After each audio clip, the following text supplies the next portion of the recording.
Hello, hello. I'm Laura Rodriguez, holistic chef, autoimmune warrior, and backyard farmer, and this is Edible RX, the podcast where I teach you to use food as medicine. All right, guys, let's get into it. So, first podcast episode ever. I wrote this last night on the notes in my phone, like the voice recorded memo on my phone, because I had this great night out for celebrating a local female business and got to talking with some autoimmune warriors and was just really inspired by some of the conversations that we had, and it sparked some ideas that I just had to get out of me. And so here we are. Let's get into it. So the first thought that I had is that if you are willing to label yourself as a Spoonie, but you're not willing to label yourself as a warrior, then you're just simply not ready to heal yet. You're not. And, I say that with absolutely no judgment whatsoever. It's just a fact.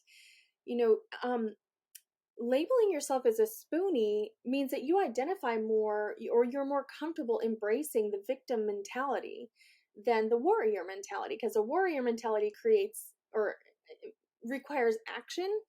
And the victim mentality, you can kind of sit back and just be the victim, right? And that's okay, right?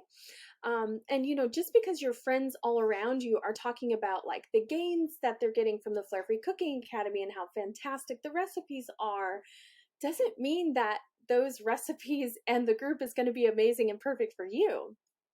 I'm in the business of meeting people where they are, and I can't make you use food as medicine, and no medicine works until you use it. So until you're ready to get off the roller coaster ride of autoimmune flare-ups and start putting in the work, stay a Spoonie. Acknowledge that you may never come around to embracing the warrior mentality. But most people have to hit rock bottom in order to want to change. If your pain isn't stronger than your desire to eat whatever you want to eat, then you haven't hit your rock bottom yet. But when you do, the Flare Free Cooking Academy and this community of autoimmune warriors will be here for you, without judgment, without labels, no explanation needed, just us. The second thing I had racing around through my mind was that our minds are so powerful. There are things that we tell ourselves and we believe, knowing darn well that science and reason proves otherwise. For example, I have a severe allergy to penicillin. When I was a kid, I had like a severe near-death allergic reaction to penicillin shot when I was 5 years old. Penicillin is an antibiotic that derives from mold. And when I was a kid, subsequently after this, I suffered from horrible allergies and asthma as a kid. And so mold was actually one of the 21 different allergies that I tested positive for on my prick test when I was a kid. And then like years ago when I lived in South Korea, I had this horrible reaction to some black mold that was growing in my apartment. So I know I'm very sensitive to mold, right? Yet for 2.5 years, I worked in a building that had flooded a couple times and had obvious signs of mold. And I was able to, through the power of my mind, continue working in that building and completely disregard the obvious health issues I was experiencing as a result of that mold exposure. Now, I know that the mold was contributing to all of my digestive issues, chronic fatigue, and inflammation, and it wasn't like the only thing contributing to it, but it certainly was. Because when I left that building, I left that job, all of my health problems went away, like within a couple weeks. So this is after 2.5 years of literally not being able to walk without being in constant pain. I had chairs all around the kitchen that I would sit in so that I didn't have to stand while cooking. I had seen 3 different foot doctors that all treated me for plantar fasciitis without success. I wore the same custom orthotic shoes that were prescribed to me 24/7, and I was still in pain. Pain that somehow magically disappeared after I left that mold-infested building. So all of this to say, our minds are very powerful. We can tell ourselves anything. We can tell ourselves that vegan cheese, gluten-free bread, grain-free rice are the same as their counterparts. You have to be able to open your mind and tell it something different. Rewrite the story. Is eating real butter on real bread more important than being able to walk without expensive custom orthotic shoes on all the time? We give food so much power. It doesn't need that much power. You know what needs power? Me. I need the energy to get through the day. I need to be able to sleep 8 hours uninterrupted every night. I need the power to walk barefoot in the garden.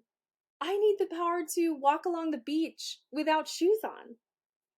All things that I wasn't able to do less than a year ago. I need to be able to eat food without experiencing bloating, gas, and heartburn afterwards. How about that? That's the kind of power that I need in my life. And if you're listening to this, chances are you need that kind of power too.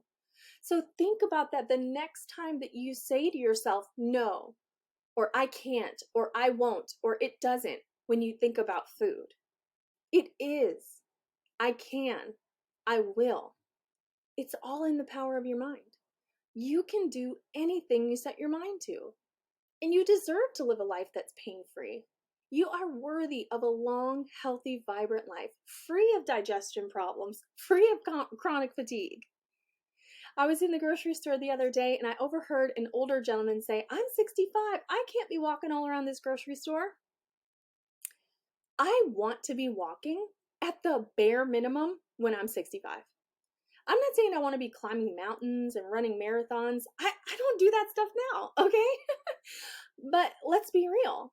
I stand on my feet for hours every day. I live a very active lifestyle. I'm constantly cleaning my house, constantly gardening, working, cooking, right? I don't really sit down. I don't necessarily live a sedentary lifestyle, but I also don't run marathons. But I want to be able to do the things that I love to do: hiking, climbing waterfalls, camping with my family, walking barefoot on the beach. Okay? Cooking in my kitchen all day long if that's what I want to do. When I'm 65, when I'm 75, heck, when I'm 85, okay? I want to be able to do what I want to do when I want to do it. And I'm not going to let any food or any disease tell me that I can't. And that's the energy we need bringing into this week. I hope you guys enjoyed this podcast episode. Stay tuned for more. If you did like this, share it with a friend, or take the time to leave a rating or review. I would so appreciate it. Guys, I'm going to sign off for now. I'm Laura Rodriguez, and this is Edible RX. Until next time, eat your damn vegetables. Bye!